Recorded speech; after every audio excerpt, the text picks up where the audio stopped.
From the Detroit Free Press, it's Wednesday, May 19th. Here are today's top stories, presented by Bush's Fresh Food Market. Calling all foodies, Bush's is hiring. Are you passionate about food, looking for growth, development, and excellent wages? Come grow with Bush's and apply online at bushes.com/join our team. That's Bush's, BUSCHS.com/join our team. This is Todd Spangler, Washington correspondent for the Detroit Free Press. President Biden went to Ford's new electric vehicle center in Dearborn on Tuesday, ahead of the automaker's unveiling its all-electric F-150 pickup truck set for today. Biden met with Ford officials and UAW workers, saying the U.S. has a lot to do to catch up with a chief competitor, China, in the electric vehicle market. Look, the future of the auto industry is electric. There's no turning back. And as Rory says, the American auto industry is at a crossroads. And the real question is whether we'll lead or we'll fall behind in the race to the future, or whether we'll build these vehicles and the batteries that go in them here in the United States or rely on other countries. Biden is pushing a huge infrastructure bill that includes more than $170 billion to build charging stations and get companies to make, and people to buy, electric vehicles. But that legislation still faces an uncertain future.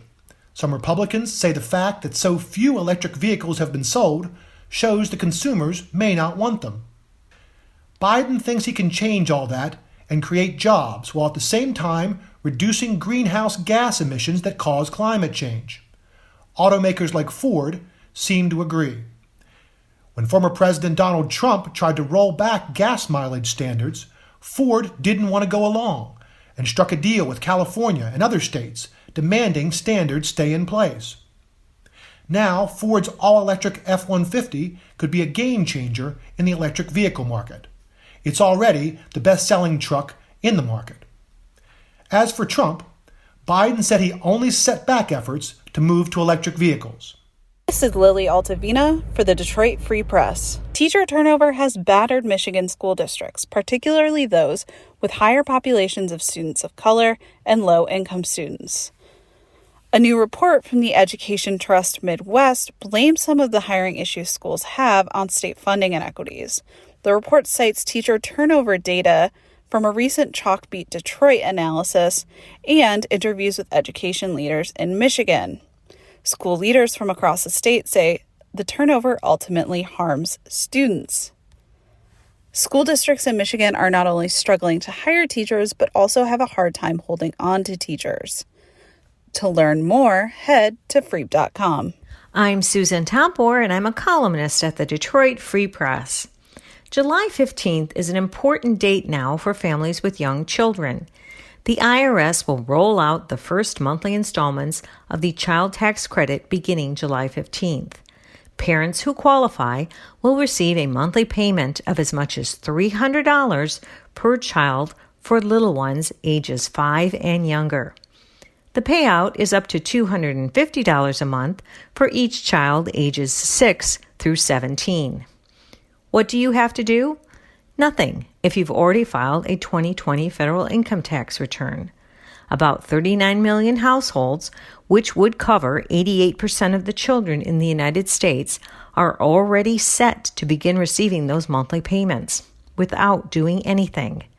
But many lower-income households are being advised to file a 2020 return, even if they're not required to do so, to get the IRS the necessary information about their family size and income. The IRS expects to work with partner organizations in the coming months to make more families aware of their eligibility. A new feature of the child tax credit is these advance monthly payouts, which would run from July through December. Families would receive payments for half of this year and then must file a tax return next year to receive the rest of the money. I'm Andrew Hammond for the Free Press Sports Department.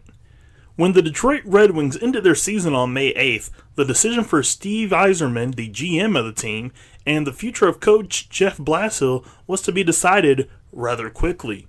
Then we waited, and waited, and waited, and then waited some more until a decision came yesterday Yzerman is bringing back Blashill as the coach of the Red Wings. Blashill returns while assistant Dan Bilesma will be leaving to pursue other opportunities. In a video conference with the media yesterday, GM Steve Yzerman explained why he and Blashill get along so well. Well, he's very passionate about his job. He's very serious about his job. Great attention to detail, extremely good work, a great work ethic. He very well prepared. Every day, I think, is well thought out. Every practice, his game plans, he prepares. So I've enjoyed working with him in that he's comfortable in speaking his mind, sharing his thoughts, and for a manager and a coach relationship to debate, to discuss, and then ultimately respect my decisions. And in return, it's my job to respect the coach's decisions as well and allow him to do his job. So, for more stories from the Detroit Free Press, be sure to check out freep.com. That's FREEP.com. If you're a fan and want to support our quality local journalism, subscribe. Go to freep.com/special offer.